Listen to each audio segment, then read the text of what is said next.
Hello friends, ഇന്നത്തെ video എന്ന് പറയുന്നത് നമ്മൾ യൂട്യൂബിൽ ഇപ്പം ട്രെൻഡിങ് ആയിട്ടുള്ള ബ്രെഡ് റോസ്റ്റ് ഒന്ന് ചെയ്ത് നോക്കാമെന്ന് വെച്ചു.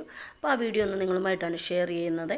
അപ്പോൾ നിങ്ങൾ സ്കിപ്പ് ചെയ്യാതെ കണ്ടിട്ട് നിങ്ങളും ഒന്ന് നമ്മുടെ അടുക്കളയിലുള്ള 2-3 ഇൻഗ്രീഡിയൻസ് മാത്രം മതി അത് റെഡിയാക്കാൻ വേണ്ടി. അപ്പോൾ അതെങ്ങനെയാണെന്ന് തയ്യാറാക്കുന്നത് നമുക്കൊന്ന് കണ്ടു നോക്കിയാലോ. അപ്പം നമ്മൾ ഇതിനാവശ്യത്തിനായി ഇവിടെ 6 സ്ലൈസ് ബ്രെഡാണ് എടുത്തിരിക്കുന്നത്. ആദ്യം നമുക്ക് 3 എണ്ണമാണ് വേണ്ടത്. അപ്പോൾ ഇവിടെ ഞാൻ പഴം എടുത്തിരിക്കുന്ന റോബസ്റ്റയാണ്. പഴമില്ലെങ്കിലും നമുക്ക് ചെയ്തെടുക്കാവുന്നതാണ്. അപ്പോൾ ഇത് എങ്ങനെയാണ് തയ്യാറാക്കുന്നത് നോക്കാം. ഞാനിവിടെ പഴം സ്ലൈസായിട്ട് അരിഞ്ഞെടുത്തിട്ടുണ്ട്. ഇനി നമുക്കിതുപോലെ ഓരോ പീസ് എടുത്ത് ബ്രെഡിൽ വെച്ച് കൊടുക്കാം. അപ്പോൾ നമ്മുടെ ബ്രെഡിലെല്ലാം വെച്ച് ഇങ്ങനൊരു ഫ്രോക്ക് വെച്ച് നമുക്കിതൊന്ന് മാഷ് ചെയ്ത് കൊടുക്കാം. ഇതൊക്കെ നല്ല പഴുത്തതാണെങ്കിൽ എളുപ്പം നമുക്കായി കിട്ടും. നമ്മൾ ഇതെല്ലാം ചെയ്ത് അടുത്ത ബ്രെഡ് വെച്ച് കൊടുത്തിട്ട് അതുപോലെ തന്നെ നമുക്ക് പഴങ്ങൾ വെച്ച് കൊടുത്തിട്ട് ഒന്ന് ഉടച്ചെടുക്കാം. അപ്പോൾ ഇനി നമുക്ക് ഒരു ബ്രെഡ് അതിൻ്റെ മുകളിൽ വെച്ച് കൊടുക്കാം.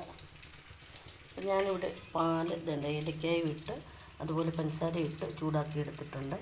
നിങ്ങൾ അതുപോലെ പഞ്ചസാര ഉപയോഗിക്കാൻ താല്പര്യമില്ലാത്തൊരു നെയ്യായാലും മിൽക്ക് മെയ്ഡ് ആയാലും എടുക്കാവുന്നതാണ്. ഇനി നമുക്കിത് ബട്ടർ ഒഴിച്ച് പാനിൽ ആദ്യം വെച്ച് കൊടുത്ത് മൂപ്പിക്കാം. അപ്പം നമ്മുടെ പാൻ ഇവിടെ ചൂടായി വന്നിട്ടുണ്ട്. ഇനി നമുക്കതിലേക്ക് ബട്ടർ ഇല്ലെങ്കിൽ നെയ്യായാലും ഒഴിച്ച് കൊടുത്താൽ മതി.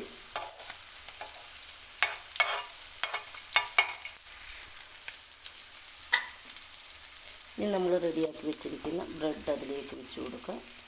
2 ഭാഗവും നന്നായിട്ട് നമുക്ക് മൂപ്പിച്ചെടുക്കാം. അപ്പം നമ്മൾ തിരിച്ചിടുന്നതിന് മുമ്പ് മുകളിൽ പോലെ ബട്ടർ വരട്ടി കൊടുക്കാം. നമുക്ക് ഇത് തിരിച്ചിട്ട് കൊടുക്കാം. കെട്ടിട്ട്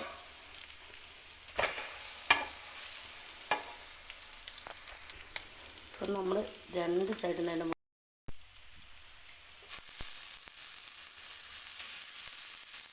നമുക്ക് ഇതുപോലെ 2 സൈഡിലും ഒഴിച്ചു കൊടുക്കാവുന്നതാണ്. നമുക്കിത് തിരിച്ചിട്ട് 2 ഭാഗത്തും അതുപോലെ നമ്മുടെ ബ്രെഡ് റോസ്റ്റ് ഇവിടെ റെഡി ആയിട്ടുണ്ട്. നല്ല സോഫ്റ്റ് ആയിട്ടുള്ളതാണ്. തീർച്ചയായിട്ടും നിങ്ങൾ ബ്രെഡും പഴവും കിട്ടുമ്പോൾ ഇതുപോലെ ഒന്ന് ട്രൈ ചെയ്ത് നോക്കണം. പഴമില്ലെങ്കിൽ തന്നെ 2 ബ്രെഡ് ചെയ്ത് ഇതുപോലെ എടുക്കാവുന്നതാണ്.